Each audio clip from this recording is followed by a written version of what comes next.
Hello વિદ્યાર્થી મિત્રો, good morning. હું છું ઉજી મેડમ. સાયના ક્લાસીસ યુટ્યુબ ફેમિલીમાં તમારું સ્વાગત કરું છું. વિદ્યાર્થી મિત્રો, આજે હું તમારી સમક્ષ લઈને આવી છું ધોરણ 10 વિષય હિન્દી, એનું જે ત્રીજું પદ્ય છે વિદ્યાર્થી મિત્રો, સવૈયે. તો એના વિશે આપણે વાત કરવાના છે વિદ્યાર્થી મિત્રો.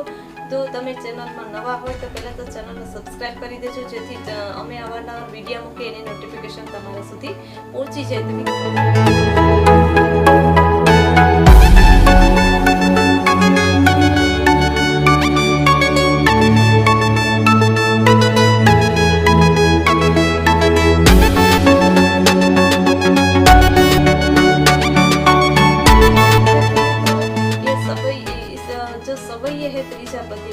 उसके बारे में हम आज चर्चा करने वाले हैं और सीखने वाले हैं.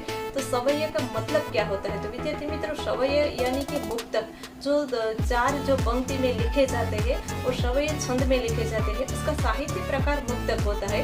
तो उस सवैया के बारे में हमने सीख लिया. और इसका कवि कौन है? तो उसका कवि है रसखान. तो विद्यार्थी मित्रों, उसके जो कवि का नाम है रसखान. और रसखान का असली नाम क्या था? तो रसखान का असली नाम सैयद इब्राहिम था. विद्यार्थी मित्रों, उसका जन्म कहाँ हुआ था? तो उसका जन्म दिल्ली के एक संपन्न परिवार में हुआ था. और रसखान एक मुस्लिम कवि थे. वो मुस्लिम कवि होने के बाद भी वो अपने कृष्ण के समीप रहना चाहते हैं, कृष्ण के निकट रहना चाहते हैं. और जो कृष्ण लीला है उसके साथ हमेशा वज्रभूमि में क्या होता है, इसके जो यहाँ हमने जो इस काव्य में सवैया में हमें देखना है इस मुक्तक के बारे में. तो चलो अब हम मुक्तक पढ़ते हैं कि इस मुक्तक में क्या लिखा है. तो जो पहला मुक्तक है इसको हम पढ़ेंगे. मानुष हो तो वही रसखान, बसो मिली गोकुल ग्वाव के ग्वारन. जो पशु हो तो कहाँ बस मीरू, चरो नित नंद की धेनु मंजारन. पाहन हो तो वही गिरी को, जो धरियो कर छत्र पुरंदर कारण. जो खग हो तो बसेरो करो, मिली कालंती फुल कदम की डारन. इस पहले मुक्तक में रसखान ने क्या कहा है? तो विद्यार्थी मित्र, इस पहले जो रसखान में क्या कहा है, मानुष यानी मनुष्य. जो रसखान कहते हैं कि मैं यदि मनुष्य हो, मुझे यदि मनुष्य का अवतार मिले, मनुष्य का जन्म मिले, तो मैं क्या बनना चाहता हूँ. तो यहाँ बसो मिली यानी मेरा बसेरा कहाँ हो. तो यानी कहा है कि वह गोकुल ग्वाव के ग्वारन. विद्यार्थी मित्रों, यह ग्वारन या जो ग्वाला उसका मतलब होता है. तो मैं यहाँ कहते हैं, रसखान कहते हैं कि मैं यदि मनुष्य का अवतार मिले मुझे, तो मैं इस गोकुल ग्वाव का क्या बनना चाहता हूँ, तो ग्वाला बनना चाहता हूँ. दूसरी पंक्ति में कहा है कि जो पशु हो तो कहाँ बस मेरो, चरो नित नंदू की धेनु मंजारू. तो विद्यार्थी मित्रों, रसखान कहते हैं कि मैं यदि पशु बनूं, मुझे इनके पशु बनाए जाए, मुझे पशु का अवतार मिले, तो मेरा बस कहाँ मिले, मुझे मेरा निवास कहाँ हो. तो चरो यानी जो नित्य यानी हमेशा. नंद यानी नंद जो राजा है, जो कृष्ण के पालक पिता थे, वो धेनु यानी इसका मतलब गाय होती है. मंजारन यानी बीच. यहाँ कहा है इस पंक्ति में कि जो मैं यदि पशु बनूं, मुझे ये पशु का अवतार मिले, तो मेरा कहाँ बस हो, मेरा निवास कहाँ हो. तो नंद बाबा की जहाँ गायों चराने जाती है, वहाँ मैं हमेशा रहूं, यानी कि उसके बीच में रहूं जहाँ नंद बाबा की गायों चराने जाती है. तीसरी पंक्ति में कहा है विद्यार्थी मित्रों के पाहन हो तो वही गिरी को, जो धरियो कर छत्र पुरंदर कारण. यह पाहन यानी क्या होता है, इसका मतलब पत्थर. जो मैं पत्थर बनूं तो कहीं का बनूं, पत्थर वही એટલે कहीं का. गिरी यानी पर्वत का. जो धरियो यानी धारण किया, जो उठा लिया. कर यानी हाथ. छत्र यानी छत्र छाया, जो उंगली में. पुरंदर यानी कि जो इंद्र यानी कारण, यानी कि इंद्र के कोप के कारण. तो इस पंक्ति में क्या है कि जो मैं पत्थर बनूं तो किस पर्वत का, गिरी यानी कि पर्वत का, किस पर्वत का मैं पत्थर बनूं जिसने अपने हाथों में. तो विद्यार्थी मित्रों, यहाँ जो हमारे जो इंद्र थे, इंद्र ने क्या किया था कि इंद्र के कोप के कारण श्री कृष्ण भगवान ने अपने हाथों में, अपनी उंगली में जो एक पर्वत को उठा लिया था और अपने ग्वालों को बचा लिया था. कि यह कहना चाहते हैं रसखान कि मैं भी पत्थर बनूं तो उस पर्वत किसका पत्थर बनूं, जिस पर्वत को श्री कृष्ण भगवान ने अपने हाथों में उठा लिया था। और जो अगली जो पंक्ति में कहा कि जो खग हो तो बसेरा को करो मिली कालिंदी फूल कदम की डारन, यानी खग यानी पक्षी, बसेरा यानी निवास करूं, मिली मुझे कहाँ बसेरा मिलना चाहिए। कालिंदी यानी विद्यार्थी मित्रों यमुना का किनारा, फूल कदम यानी कि कदम का जो वृक्ष है उसकी बात की गई है। डारन यानी डाली, जो यदि मैं पक्षी बनूं तो मेरा निवास कहाँ हो। मैं यदि गोकुल गांव का पक्षी बन जाऊं तो मैं यमुना नदी किनारे के जो कदम का जो पेड़ है उस डाली का पक्षी बनना चाहता हूँ। यदि यहाँ रसखान ने कहा है कि जो मैं यदि पक्षी बन जाऊं तो मैं कदम जो यमुना तट के किनारे जो कदम का पेड़ है उसका पक्षी बन जाऊं और वहाँ हमेशा निवास करूं। इस जो मुक्तक में कहा है रसखान के, यदि मैं मनुष्य बन जाऊं, यदि मैं मनुष्य का मुझे अवतार मिले तो मैं गोकुल गांव का ग्वाला बनना चाहता हूँ। और यदि मुझे पशु का अवतार मिले, पशु का जन्म मिले तो मैं हमेशा नंद बाबा की जहाँ गाय चराने जाती है उसे मुझे गाय चरण का मौका मिले। ऐसा रसखान कहते हैं। यदि मैं पत्थर बनूं तो किसका पत्थर बनूं, कि जिस गिरी का, जिस पर्वत का पत्थर बनूं जिसने हमेशा श्री कृष्ण भगवान ने इंद्र के कोप के कारण अपने हाथों में उठा लिया था। यदि मैं पक्षी बनूं तो कहाँ का पक्षी बनूं, ये मैं पक्षी बनूं तो कदम का जो डाली है उसका पक्षी बनना चाहता है जहाँ से कृष्ण हमेशा बंसरी बजाया करते हैं। तो विद्यार्थी मित्रों अब इसका हम अनुवाद देखते हैं। तो इसका अनुवाद होता है कि जो मने मनुष्यનો જન્મ મળે, રસખાન કહે છે કે જો મને મનુષ્યનો જન્મ મળે તો હું હંમેશા ગોકુળ ગામનો ગોવાળિયો બનવા માંગુ છું। અને જો મને એમ કે પશુ તરીકે જન્મ મળે તો એ મારા બસની એમ કે મારું એમાં ચાલતું નથી, તો હું હંમેશા જે નંદ રાજાની જે ગાયો છે એને ચરાવવાનો મને મોકો મળે। અને હું જો હું પથ્થર બનું તો એ પર્વતનો પથ્થર બનું જે શ્રી કૃષ્ણ ભગવાને પોતાના એ જે ટચલી આંગળી ઉપર ઉપાડી અને જે ગોવાળિયાને બચાવી લીધા હતા, જે ઇન્દ્રના કોપના કારણે, ક્રોધના કારણે જે હંમેશા શ્રી કૃષ્ણ ભગવાને પોતાના ગોવાળિયાને બચાવી લીધા હતા, એ જે પર્વતનો પથ્થર બનવા માંગે છે। જો જેમ કે હું પક્ષી બનું તો ક્યાં, એમ કે મારું હંમેશા નિવાસ સ્થાન ક્યાં હોય। જો હું પક્ષી બનું તો યમુના નદી કિનારે જે कदमનું ઝાડ છે તે डालीનું हमेशा पक्षी बनवा मांगू છું। तो विद्यार्थी मित्रों अब हम दूसरा मुक्तक देखते हैं।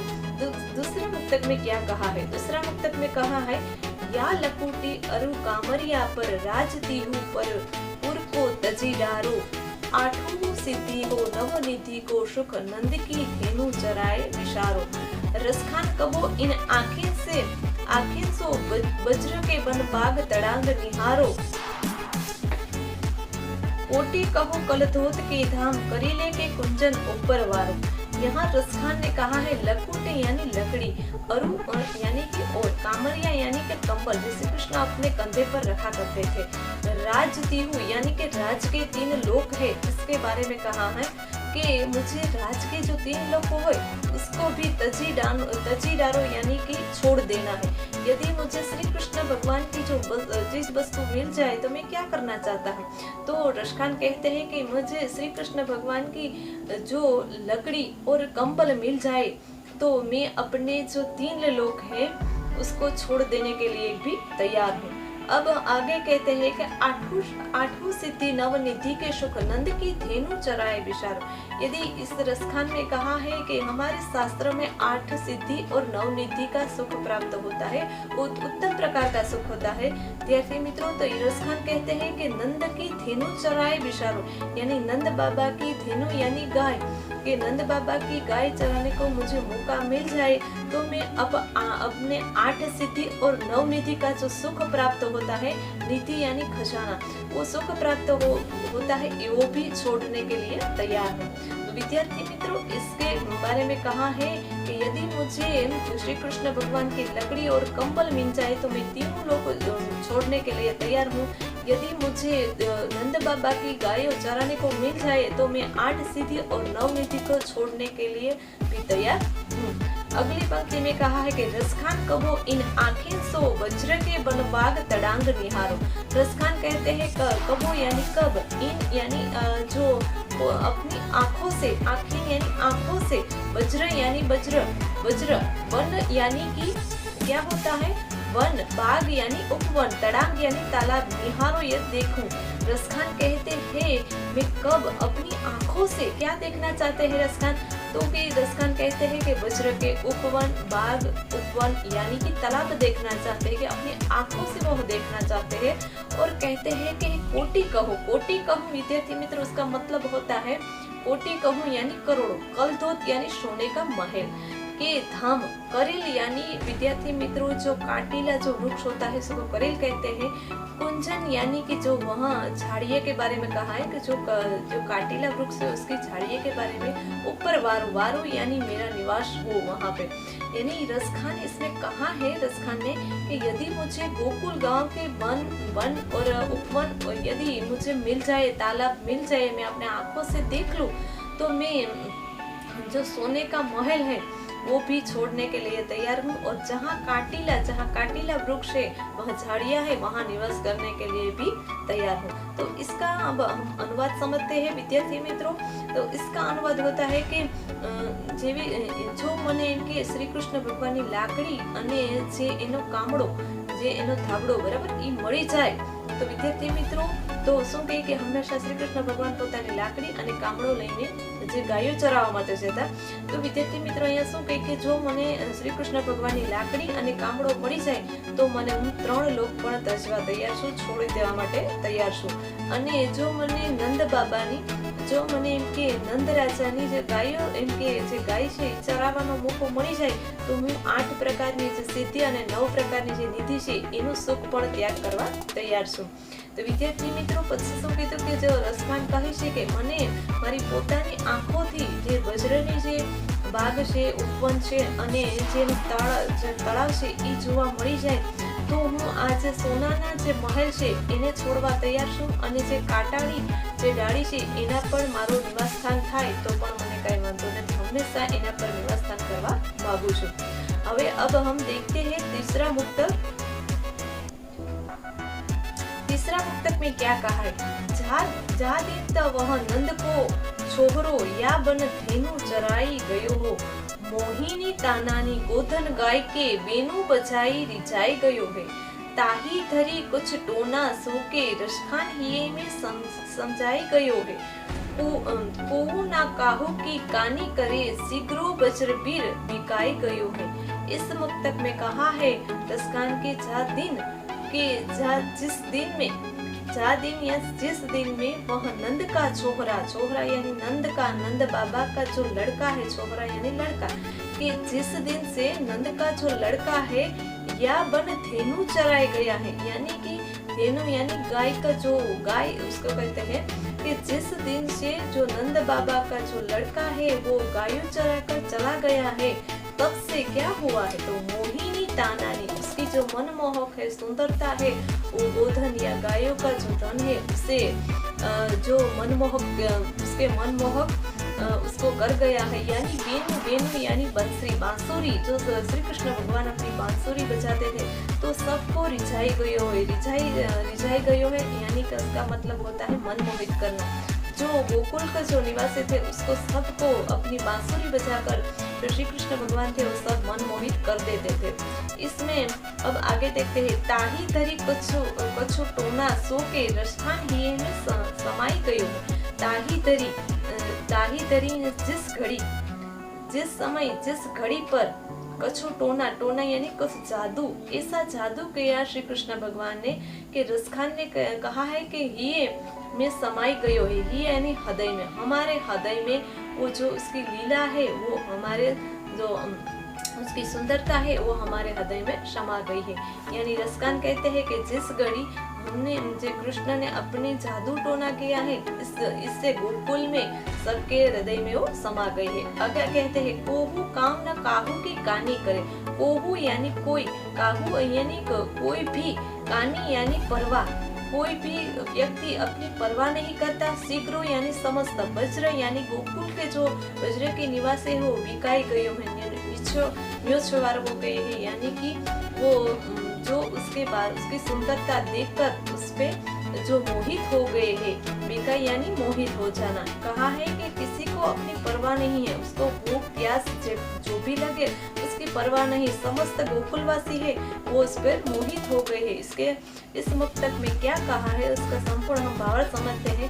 इस मुक्तक में कहा है कि जिस दिन से नंद का जो लड़का है वो गायों चरा के चला गया है, इस दिन से उसकी जो सुंदरता है और उसकी सुंदरता और उसकी जो बंसरी बजा के वो हम सबको मनमोहक कर गया है। इसी दिन से इस घड़ी से उस समय से ऐसा उसने जादू टोना किया है कि सब जो गोकुल के वासी है उसको मनमोहित कर गया है और सबके हृदय में श्री कृष्ण भगवान निवास कर गए हैं और किसी को किसी की परवाह नहीं, किसी को किसी की चिंता नहीं। बस समस्त जो गोकुलवासी है उसमें वो समा गए हैं, यानी मनमोहित हो गए हैं। इसमें अब इसका हम अनुवाद देखते हैं। इसका अनुवाद क्या होता है कि જ્યારથી જે દિવસથી આ જે નંદ રાજાનો છોકરો છે બરાબર, તે જ્યારે ગાયો ચરાવીને એમ કે ચાલ્યો ગયો છે ત્યારથી હંમેશા બેને કે જ્યારે બેનું એટલે શું થાય તો કે વાંસળી જે પોતાની વાંસળી એમ કે વગાડીને બધાઈને મનમોહિત કરી ગયો છે અને મનમોહિત કરી અને જે સમસ્ત એમ કે ગોકુળનું જે ગાયોનું ધણ અને ત્યાંના લોકોને હંમેશા મોહિત કરી ગયો છે। જે સમયે પોતાની એમ કે એવી જાદુઈ શક્તિ ચલાવી કે પોતાની એમ કે જાદુઈ શક્તિથી હંમેશા રસખાન શું કહે કે બધાયમાં હૃદયમાં એ શ્રી કૃષ્ણ ભગવાન સમાઈ ગયા છે। હવે કોઈની પરવાહ નથી બરાબર, કોઈને કોઈની પરવાહ નથી અને સમસ્ત ગોકુળવાસી છે એ બધાય તેના પર મોહિત થઈ ગયા છે, તેની સુંદરતા પર भारी गया है। तो विद्यार्थी मित्रों इसका भावार्थ होता है, इसका अनुवाद होता है कि जे दिवस थी नंद बाबा नो जे नंद राजा नो जे छोकरो छे ई जारे गायो चरावीने वयो गयो छे, पछी जे सरस मजानी जे सुंदर वांसળી बगाड़ीने जे गोकुळना लोकोने मनमोहित करी गयो छे, ते ज समये પોતાની એટલી જાદુઈ શક્તિ એટલું બધું જે ગોકુળની અંદર જે જાદુઈ શક્તિ ચલાવીને ગયો કે બધાના હૃદયમાં હંમેશા શ્રી કૃષ્ણ ભગવાન વસી ગયા છે। કોઈને ચિંતા નથી, કોઈને પડી નથી અને હંમેશા જે સમસ્ત ગોકુળવાસી છે, હંમેશા જે વજ્રકેવાસી છે એને હંમેશા એના પર मनमोहित થઈ ગયા છે, એના પર વારી ગઈ છે। अब हम जो अगले जो पुस्तक में देखते हैं कि मोर पखा सिर ऊपर राखी हो गुंज की माल गरे पहरूंगी, ओढ़े पीतांबर ले लकुटी बन गोधन वारी संग फिरूंगी, भाव तो वही मेरा रसखानी सो तेरे कहे सब स्वांग भरूंगी, पे मुरली धर की अधरान धरी अधराना धरूंगी। इसके इस मुक्तक में गोपी की बात की है कि जब गोपियाँ क्या करती है तो गोपी ने जो कहा है कि मोर पंखा सिर पर ऊपर राखी हो, यानी कि मुझे श्री कृष्ण भगवान की जो मोर पंखा है, जो मोर मुकुट है वो मिल जाए तो मैं अपने सिर पर रख दूं, यानी कि श्री कृष्ण जैसा बनना चाहती है। गुंज की यानी कि लाल कलर के जो मोती होते हैं उसकी माला श्री कृष्ण अपने गले में पहरूंगी, यानी कि श्री कृष्ण भगवान अपने गले में जो लाल कलर के मोती होते हैं उसकी माला पहनते हैं। तो यहाँ गोपियाँ कहती है कि यदि मुझे श्री कृष्ण भगवान का मोर मुकुट मिल जाए तो मैं अपने सर पर रख दूं, यदि मुझे उसकी माला मिल जाए तो मैं अपने गले में पहनूंगी। ओढ़ी पीतांबर यानी पीला रंग का वस्त्र, श्री कृष्ण भगवान हमेशा पीतांबर का वस्त्र पहनते थे, पीला रंग का वस्त्र, वो मुझे मिल जाए तो मुझे ओढ़ लूं। और ले लकुटी यानी लकड़ी, और लकड़ी लेकर गोधन यानी गायों का जो धन है उसे गोधन कहते हैं, और लकड़ी लेकर जो ओढ़े पीतांबर यानी कि मैं अपने सिर पर पीले रंग के जो वस्त्र है वो ओढ़ लूं, और लकड़ी लेकर जो गोधन गायों को लेकर मैं वारिन संग फिरूंगी, यानी गोपियाँ कहती है कि यदि मुझे श्री कृष्ण भगवान के जो पीले रंग के वस्त्र मिल जाए, लकड़ी मिल जाए तो मैं अपने गोधन को लेकर, गायों के धन को लेकर मैं अपने ग्वाला के जो ग्वाला है उसके साथ फिरूंगी। भाव तो वो ही मेरा रसखान सो तेरे कहे सब स्वांग भरूंगी, भाव तो यही मेरी इच्छा है, मुझे ये पसंद है कि रसखान कहते हैं, यही गोपियाँ कहती है कि शो तेरे कहे सब स्वांग भरूंगी। स्वांग यानी उसकी जैसे नकल करना, श्री कृष्ण के जैसे नकल करना, यानी कि यह गोपियाँ कहती है कि यदि मुझे सब कुछ तुम्हारी जो वस्तु ये मिल जाए तो मैं तुम्हारी जैसे नकल करूंगी। बे मुरलीधर की अधरान धरी अधरान न धरूंगी। यहाँ इस पंक्ति को अच्छी तरह से समझना। यहाँ जो गोपियाँ होती है क्या करती है कि श्री कृष्ण भगवान का उससे मोर पंख मिल जाए, मोर मुकुट मिल जाए तो अपने सिर पर वो धारण करना चाहती है, और उसकी माला मिल जाए तो अपने गले में धारण करना चाहती है। यदि उसे पीताम्बर पीले रंग के वस्त्र मिल जाए, उसकी लकड़ी मिल जाए तो वह ग्वाला के साथ गायों चराने पर चली जाना चाहती है। इसे हमेशा कहती है कि मैं श्री कृष्ण भगवान के स्वांग यानी कि उसके जैसा करना, उसका जैसा दिखना। तो अपने श्री कृष्ण भगवान के प्रति उसे अच्छा प्रेम था, इसीलिए इस तरह बनना चाहती है कि मैं मुरलीधर अब क्या करना नहीं चाहती, सब कुछ उसको मोर पंख सिर पर रखना है, माला गले में माला पहनना है और पीताम्बर जो पीले रंग के वस्त्र है वो पहनना है। पर यहाँ मुरलीधर यानी श्री कृष्ण भगवान जो अपने होठों पर, यधरान यानी होठों पर, धरी यानी जो धारण किया है वो जो बंसरी अपने होठों पर, अधरा न धरूंगी यानी कि मैं अपने होठों पर न धरूंगी, अपने होठों को नहीं छूऊंगी। सो इसमें क्या कहा है कि यदि श्री कृष्ण भगवान ये अपनी जो मुरली है अपने होठों पर रखकर बजाते थे वो मैं कभी नहीं बजाऊंगी। यहाँ कहा है, किस लिए कहा है? क्योंकि यहाँ गोपियाँ कहती है कि यदि श्री कृष्ण भगवान अपने होठों पे, अधरान यानी क्या होता है? होठों पर, जो श्री कृष्ण भगवान अपने होठों पर जो मुरली बजाते थे वो मैं कभी अपने होठ पर लेकर नहीं धरूंगी यानी नहीं बजाऊंगी। यानी कि वो मुरली क्या हो जाती है, तो वो मुरली झूठी हो जाती है और अपवित्र हो जाती है। इसीलिए यहाँ गोपियाँ कहती है कि मैं सब कुछ श्री कृष्ण के तरह रहना चाहती हूँ, लेकिन वो उसकी जो बांसुरी है वो अपने होठों पर लेना नहीं चाहती वो, क्योंकि वह झूठी हो जाएगी, अपवित्र हो जाएगी। इसीलिए अब हम इसका अनुवाद देखेंगे। तो इसका अनुवाद क्या होता है? तो इसका अनुवाद होता है कि અહીંયા શું કહે કે ગોપિયા શું કહે કે જો મને એનું મોર મુકટ મળી જાય તો હું મારા માથા પર ધારણ કરીશ। જો તેની એમ કે જે લાલ ચણોઠી હોય બરાબર, એના જેની માળા કે લાલ ચણોઠીની માળા મળી જાય તો હું મારા ગળામાં ધારણ કરવા તૈયાર થઈ જાય। અને જેના પીળા રંગના વસ્ત્ર મને મળી જાય તો એ ઓઢી અને લાકડી લઈ અને ગાયોનું ધન લઈ અને જે એમની ગોવાળિયા છે ગોવાળિયા સાથે હું એને ગાયો ચરાવવા માટે નીકળી જાય। પોતે શ્રી કૃષ્ણ બનવા માંગે છે અને હું તો એમ કે સારી રીતે એવું ઈચ્છું છું કે મારી હંમેશા શ્રી કૃષ્ણ ભગવાન જેવી રીતે જે ઈચ્છા ધરાવે છે એના જેવી હું બનવા માંગુ છું બરાબર।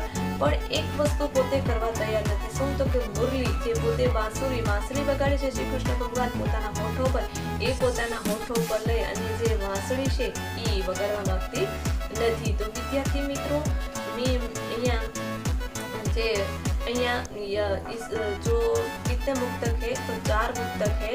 पहले मुक्तक में हमने समझा कि यहाँ रसखान क्या बनना चाहते थे।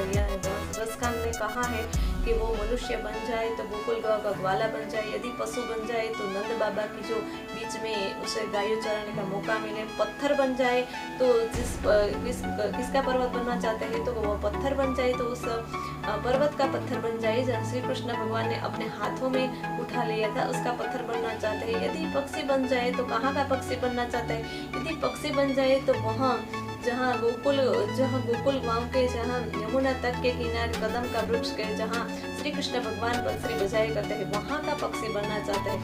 अगले कहा है कि जो यदि मुझे श्री कृष्ण भगवान की लकड़ी मिल जाए, उसका कमल मिल जाए तो मैं तीनों लोगों भी छोड़ देना चाहती हूँ।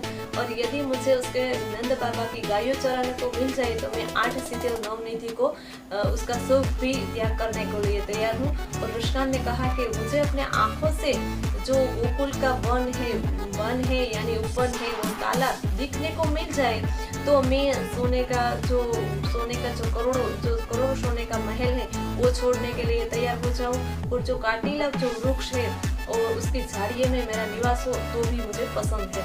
ये दरश खान कहते हैं तीसरे मुक्तक में, यदि मुझे जिस दिन से नंद बाबा का जो लड़का है वो धेनु चरा के चला गया है, उस दिन से हमारे जो गोकुल में वज्र में उसको सारे लोगों को मनमोहित कर दिया है। और उसकी मनमोहकता के कारण उसने ऐसा जादू टोना गोकुल में किया है कि सब उसको मोहित हो गए। किसी को किसकी परवाह नहीं, किसी को किसी चिंता नहीं, भूख प्यास सब मिट गई है और जो श्री कृष्ण भगवान है अब सबके हृदय में बस गए हैं और सब जो गोकुलवासी है वो सब मनमोहित हो गए हैं। अगले जो चौथे मुक्तक में कहा था कि यदि गोपी की जो गोपियाँ कहते हैं तो गोपियाँ कहती है कि मुझे श्री कृष्ण के जैसा बनना है, तो मैं अपने उसका मोर मुकुट मिल जाए तो मैं अपने मस्तक पर मैं धारण करना चाहूंगी और मैं उसे जो उसकी माला मुझे मिल जाए तो अपने गले में धारण करूंगी। उसे जो पीला रंग का वस्त्र है वो मुझे मिल जाए और लकड़ी लेकर मैं ग्वालों के साथ गोधन जो चराने के लिए मैं फिरूंगी। इसीलिए गोपियाँ कहती है यदि यहाँ कहा कि मैं सब श्री कृष्ण के जैसा करना चाहती हूँ और एक काम वही कभी नहीं करेंगी कि जो उसकी बांसुरी है मुरली है वो अपने होठ पर कभी नहीं लेंगी, क्योंकि वो उसकी झूठी हो जाएगी और वो अपवित्र हो जाएगी। इसीलिए वो श्री कृष्ण की बंसरी है वो उसके साथ अपने श्री कृष्ण के साथ रहना चाहने देती है। यहाँ विद्यार्थी मित्रों इस जो काव्य का मैंने भावार्थ अपने सरल शब्द में आपको समझाया है। तो विद्यार्थी મિત્રો તો હવે આપણે આ જે ત્રીજું મુક્તક છે એ અહીંયા પૂરું થાય છે। વિદ્યાર્થી મિત્રો આ વિડીયો તમને ગમ્યો હોય તો લાઈક કરજો, શેર કરજો અને અન્ય વિદ્યાર્થીઓ સુધી પહોંચાડજો। તો જય હિન્દ।